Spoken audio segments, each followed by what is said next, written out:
여러분, 한 해를 보내고 새해를 맞이하는 것은 매년 반복되는 일입니다. 어떤 사람은 잘 준비하는 사람이 있고 어떤 사람은 또 그렇지 여러분 못한 경우가 있습니다.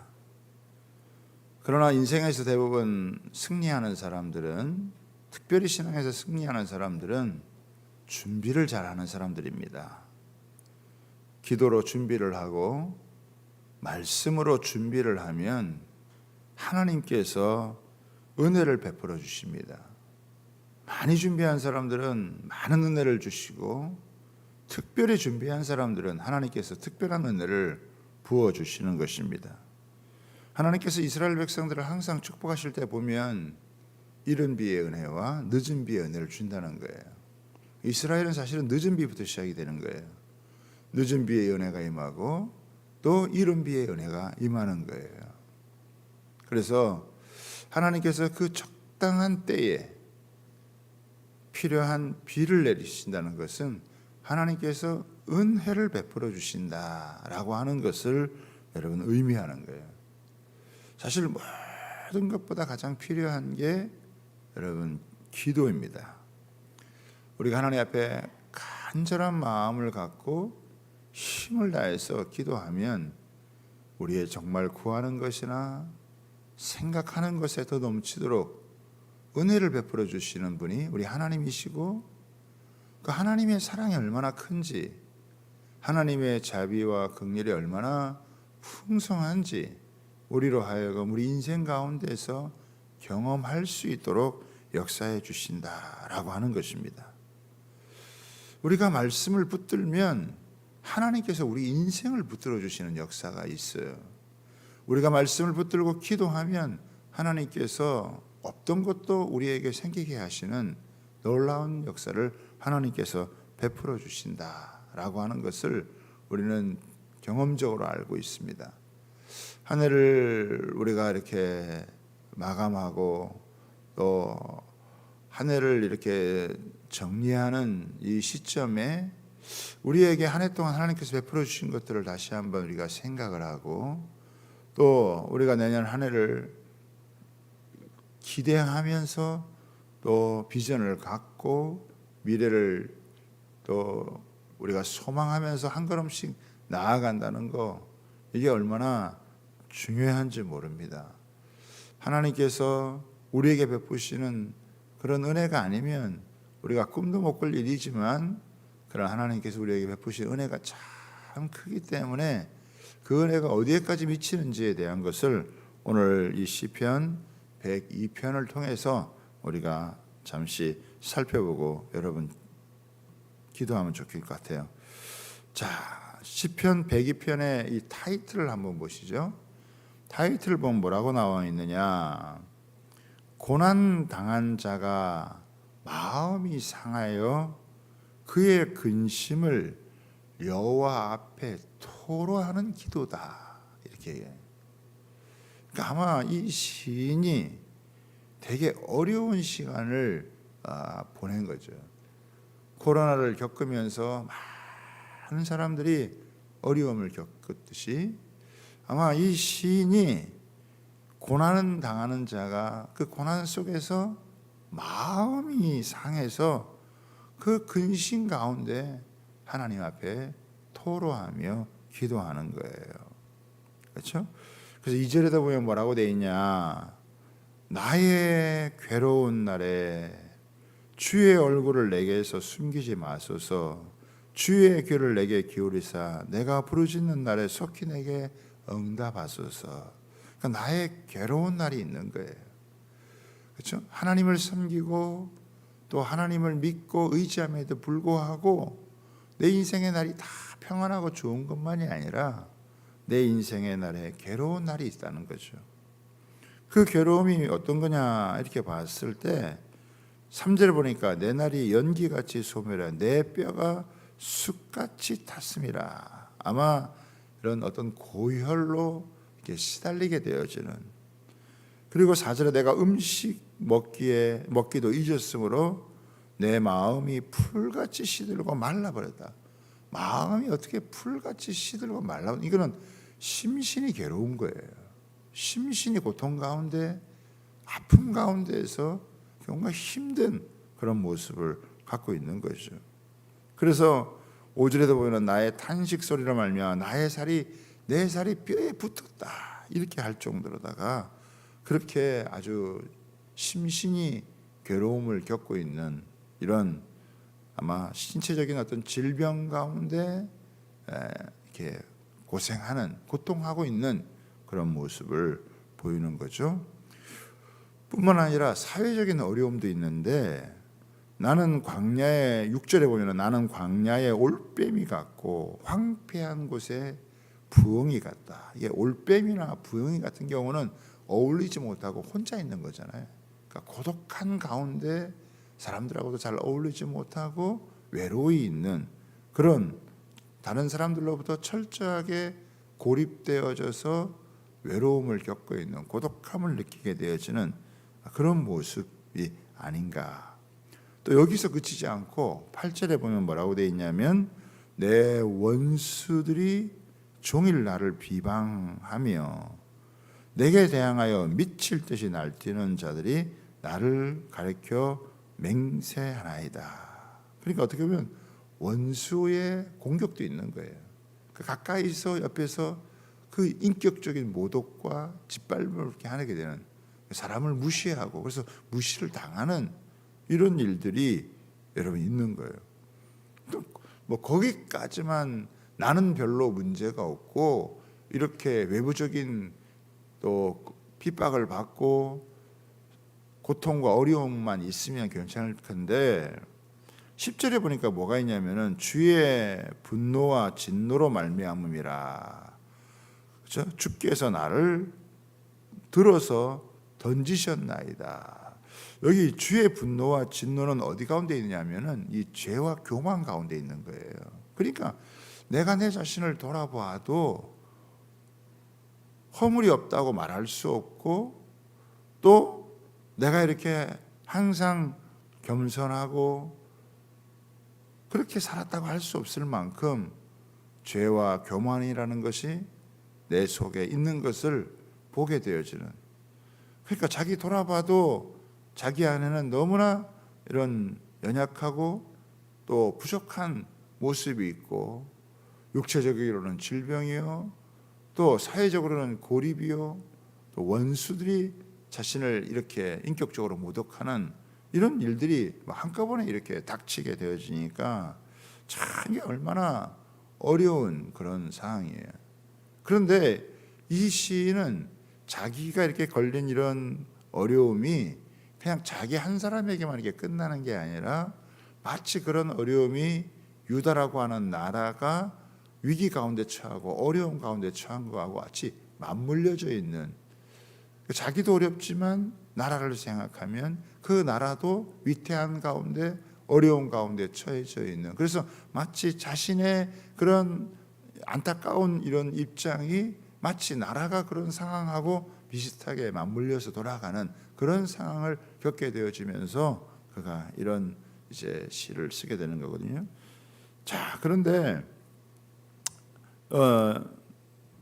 3절에 보면 이런 말이 나오죠. 내 날이 연기같이 소멸하며, 그러니까 내 날이 하루하루가 이렇게 지나가는 그 날이 마치 연기같이 이렇게 소멸해서 없어지는 것 같죠. 금방 사라지는 것처럼 그렇게 느껴지는 그런 상황이란 말이에요. 그런데 이제 12절서부터 1절서부터 11절까지는 이런 자신의 형편, 사정에 대한 그 안타깝고 또 이런 어려운 사정을 이제 진술을 한 것이다라고 하면 12절부터는 이제 반전이 있는 거예요. 그런데 여기서 보면 뭐라고 얘기를 하냐면 여호와여 주는 영원히 계시고, 그렇죠? 자기의 날은 연기같이 소멸하는 것과 비교해서 하나님은 어떤 분이시냐? 영원히 계시는 분이시라요. 영원히 계신 하나님께 그가 나아가는 거예요.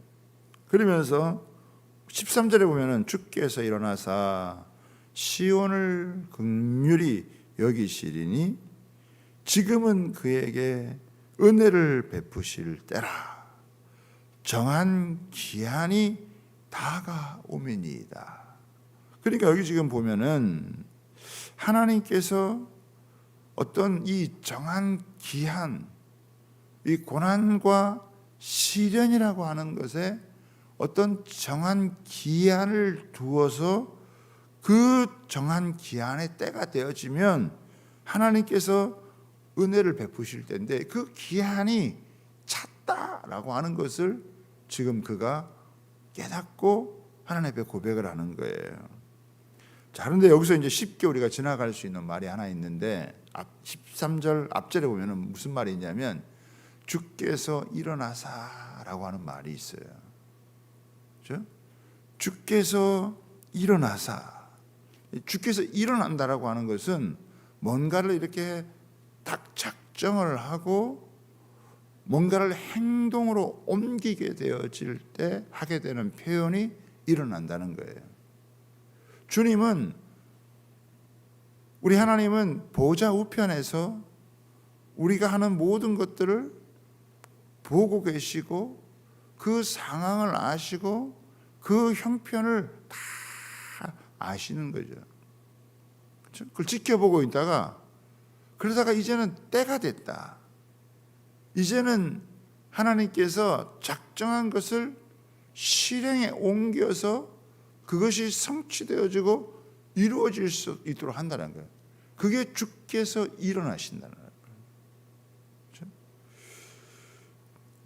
가만히 앉아서 모든 상황을 면밀하게 지켜보시던 하나님께서 드디어 일어나셔서 주께서 일어나사 시온을 긍휼히 여기시리니, 그 하나님 앞에 여러분 이 선택이 된 그 나라, 그 백성, 그 성도, 여러분 이 성도라는 말이 세상에서는 가장 사실은 귀한 이름인데, 목사도 성도요, 여러분 우리 장로님들도 성도요, 권사님들도 성도요, 다 사실은 성도거든요. 이 세상에서 가장 아름다운 이름이 있다면 그건 성도예요. 사실은 성도는 세상에서 하나님 앞에서 이렇게 건짐을 받고 택함을 받고 하나님의 백성이 되어져서 영원한 하나님 나라의 상속자가 되어진 사람들이 그 성도거든요. 그런데 하나님께서 일어나셔서 그 시온을 향하여서 선택된 그 하나님의 백성들을 향하여서 하나님이 선택된 그 공동체 나라를 향하여서 주님께서 일어나셔서 행동을 하시는데, 그게 뭐냐면 시온을 긍휼히 여기시는 거예요. 하나님께서 긍휼히 여기시는 거예요. 불쌍히 여기시는 거예요. 하나님께서 긍휼히 여기신다는 게 얼마나 중요한지 몰라요. 그 긍휼히 여기셔서 그에게 은혜를 베푸시는 거예요. 사실 은혜를 베풀면 모든 게 해결이 되는 거예요. 은혜가 메말르기 때문에 문제가 되는 것이고, 은혜가 여러분 없기 때문에 문제가 확대가 되는 것이지, 어떠한 문제가 있고 어떤 상황이 닥친다 할지라도 하나님의 은혜가 임하면 다 해결이 되는 거예요. 아무리 꼬이고 복잡한 문제가 있다 할지라도 하나님의 은혜가 임하면 저절로 해결되어지는 역사가 나타나게 되는 거거든요. 그런데 지금까지 얼마나 어려워요. 괴로운 날 내 뼈가 숯같이 타고 내 마음이 풀같이 시들고 말라버리고 살이 뼈에 붙고 내가 부엉이 같고 올빼미 같고 참새 같고 외롭고 원수는 날뛰고 뭐 한두 가지 여러분 어려움이 아니라 이거예요. 한두 가지 이런 일들을 지금 겪는 게 아니다는 말이에요. 엎친 데 겹친 데로 다양하게 어떻게 이거를 풀어가야 될지, 어떻게 이것을 해결해 가야 될지 알지 못하는 그런 상황 가운데 있는데, 그런데 어느 시기까지는 그런 일들이 벌어졌지만 하나님께서 주께서 일어나시는, 가만히 보고 계시는 게 아니라 주께서 일어나사 그 시온을 향하여서 긍휼히 여기시고 그에게 은혜를 여러분 베푸실 때, 지금은 그런 정한 하나님의 그 시기, 저는 정말 이 연말 연시 우리가 하는 이 늦은 비 또 이른 비를 사모하면서 한 해의 마지막을 새해를 열어가는 이때 정말 바라는 기도의 제목이 있다면은 주께서 일어나서 긍휼히 계셔서 은혜를 베푸시는 거예요.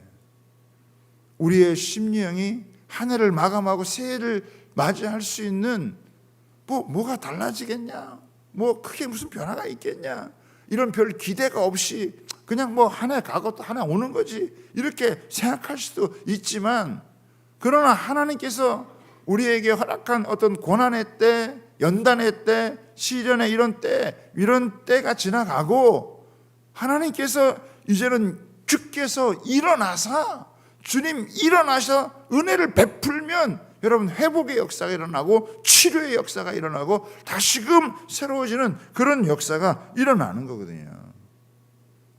앉아 계시던 하나님이, 지켜보시던 하나님이 뭔가 은혜를 주시기로 작정을 하시고 하나님 긍휼히 여겨주시면 모든 것이 여러분 달라지는 거예요. 그래서 우리가 하나님 앞에 늦은 비도 사모하고 이른 비도 사모하고 그때 적절하게 하나님께서 한 해를 마감하고 새롭게 나아갈 수 있는, 어려웠고 힘들었더라도 마지막에 하나님께서 베푸시는 은혜가 있으면 여러분 모든 것들이 내전이 채워지는 놀라운 역사가 나타나게 되는 것이군요. 첫 출발에서부터 여러분 앞서 나갈 수 있는, 선두주자로 나아갈 수 있는 그런 모습이 있게 되어지는 것이거든요.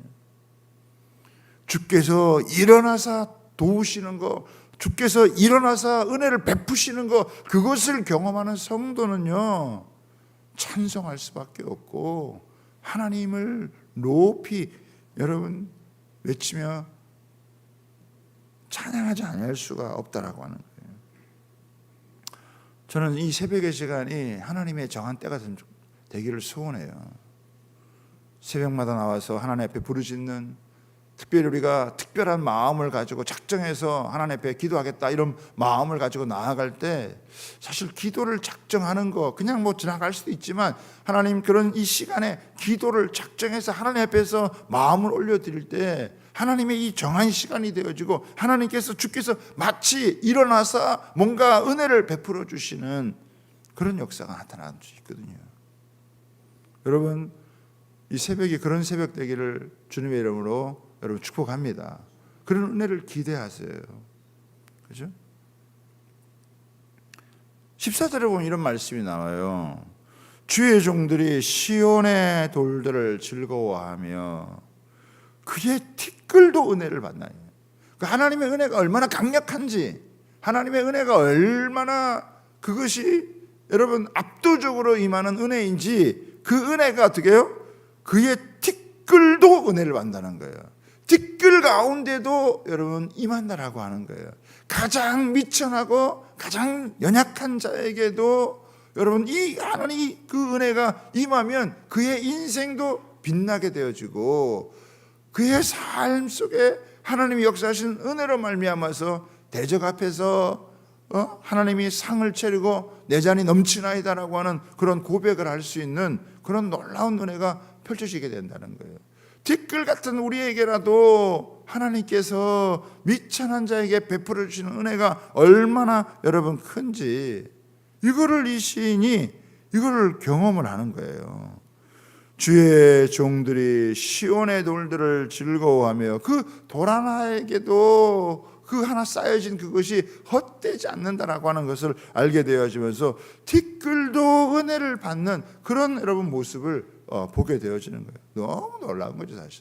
사실 시편 102편은 이 고생하고 육체의 질병 때문에 고생하는 이 영혼이 중년의 때 나를 하나님 앞에서 데려가지 말고 한참 뭔가 이렇게 할 수 있는 이 중년의 때 질병 가운데 시달리고 고생하는 이 영혼이 자기의 생명의 위협을 받고 또 어느 한순간 이렇게 그 고통의 역사가 일어나면은 뭐 견디지 못하고 생을 마감할 수도 있는 그런 상황 가운데서 절박한 심령으로 여러분 붙드는 거예요.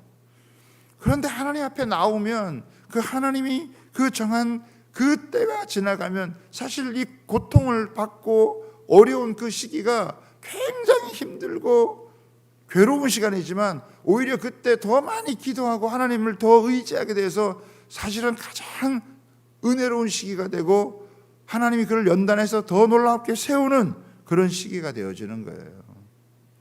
여러분, 주께서 앉아서 모든 걸 통치할 수도 있지만 그러나 어느 순간 주님께서 일어서셔서 긍휼을 베푸시고 은혜를 베푸시면 그 은혜가 얼마나 큰지 그 티끌 가운데서라도 그 티끌들도 은혜를 받는 그 은혜가 한량없이 부어지는 놀라운 역사가 나타나게 되어지는 거예요. 17절 한번 볼까요, 여러분? 17절 한번 보겠습니다. 17절에 이렇게 나와요. 같이 한번 읽습니다. 시작. 여호와께서 빈궁한 자의 기도를 돌아보시며 그들의 기도를 멸시하지 아니하셨도다. 여러분, 빈궁한 자의 기도, 여러분, 이 기도가 어떤 기도일까요? 빈궁한 자의 기도, 그렇죠? 하나님 앞에서 드려지는 그 기도가 어쩌면 하나님의 뜻을 다 이루어드리기에 합당한 그런 기도라기보다는 자기 중심적인 기도가 될 수 있고 자기 문제가 해결되기를 바라는 그런 기도가 여러분 될 수도 있는 거예요. 그럼에도 불구하고 하나님께서 그 빈궁한 자의 그 기도, 그 연약한 모습의 그 기도지만 그 기도도 하나님께서 어떻게 해요? 외면하지 않으시고 그 기도를 멸시하지 않으신다라고 하는 거예요. 무슨 내가 하나님의 거룩한 프로젝트를 가지고 내가 이렇게 해서 하는 그런 기도가 아니잖아요. 자기의 그 어떤 생존을 위해서 이 고난 속에서 그 견뎌내고 이겨내고 또 그런 여러 것들을 사모하며 나아가는 어쩌면 좀 막막한 가운데 안타까운 가운데 신음한 듯이 드려지는 여러분 기도라는 거죠. 그래도 하나님은 어떻게 해요? 그런 기도를 멸시하지 않으시고 그런 기도를 무시하지 아니하시고 그 빈궁한 자의 기도를 하나님께서 돌아보신다는 거예요. 은혜를 베풀어 주신다는 거예요. 이게 얼마나 놀라운, 하나님께서 얼마나 그 자비와 긍휼을 베푸시고 그에게 이 티끌 가운데서도 그 은혜가 임하게 하도록 우리의 삶의 모든 부분 하나하나까지 살피시는 그런 하나님이신가 하는 것을 이 시인이 정말 자신의 그 고통 가운데, 아픔 가운데, 그런 가운데 깊은 자기의 고통보다 더 깊은 더 풍성한 하나님의 은혜를 경험하게 되는 거예요. 인생의 어떤 고통을 경험하고 아픔을 경험하고 시련을 경험하고 이거는 쉽지가 않은 거예요, 사실은. 그런데 그게 헛되지 않은 것은 그런 가운데서 하나님의 큰 은혜를 경험하고 그의 삶이 회복이 되어지고 다시 일어나서 힘을 얻고 나아갈 수 있는 그런 모습으로 보여진다라고 하는 것이죠.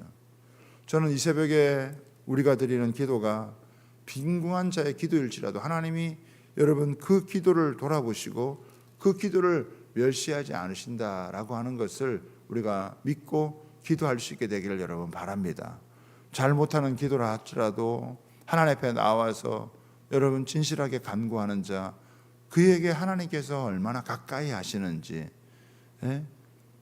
우리가 당자가 돌아서서 오기만 해도 먼 발치에서 바라보시고 오시는 그 아버지처럼 한 해를 마감하는 시점을 두고 새해를 열어가는 시점을 두고 내가 뭔가 기도를 해야 될 필요성을 여러분 느끼게 되어지고 뭔가 이렇게 한 해를 정말 마감하고 새롭게 열어갈 수 있는데 하나님 내 힘으로는 내 능력으로는 다 감당할 수가 없고 여러 가지 해결해야 될 것도 많고 감당해야 될 것도 많고 또 풀어가야 될 것도 많은 상황 가운데서도 주께서 일어나사 여러분 긍휼히 여기시고 은혜를 베풀면 진짜 티끌 가운데라도 넘치는 은혜 속에서 여러분 회복의 역사를 경험하게 되어지고 다시금 우리가 새 힘을 얻고 능력 가운데 여러분 나아가게 되는 줄 여러분 믿으시기를 바랍니다. 오늘 이 새벽에도 여러분 기도하세요. 주여 일어나사 내게 긍휼을 베풀어 주시옵소서. 하나님 이제는 주님께서 은혜 베푸시기로 정한 때인 것을 하나님 내가 믿고 고백하오니 주여 역사하여 주옵소서. 이런 마음을 가지고 간절하게 하나님 앞에 여러분 매달려 기도할 수 있는 그런 시간 되기를 주님의 이름으로 부탁을 드립니다. 그러면 하나님께서 그 기도 멸시하지 않으세요. 그 기도 하나님께서 귀담아 들으시고 하나님께서 그래 너에게는 이제 정한 기한이다. 내가 너에게 은혜 베풀 때다. 내가 너에게 이제는 이만하면 됐다. 너 이만하면 충분히 그런 시간을 보냈다. 내가 너에게 은혜를 베푸마. 내가 너를 다시 회복시키시마. 내가 너를 강건케 하마 라고 하는, 그래서 그동안 풀리지도 않았고 그동안 뭔가 해결되지도 않은 것 때문에 여러분 마음도 상하고 육체도 여러분 고난 가운데 있고 주변에서 하나님 믿는 사람이 왜 그 모양이야 라고 하는 그런 소리 들을 수 있어도 하나님께서 그것들을 해결해 가시고 회복케 하는 그런 놀라운 은혜가 있게 되기를 주님의 이름으로 부탁하고 축복합니다. 그런 사모하는 심령으로요 이 새벽에도 간절히 여러분 기도하시기를 여러분 주님의 이름으로 부탁합니다.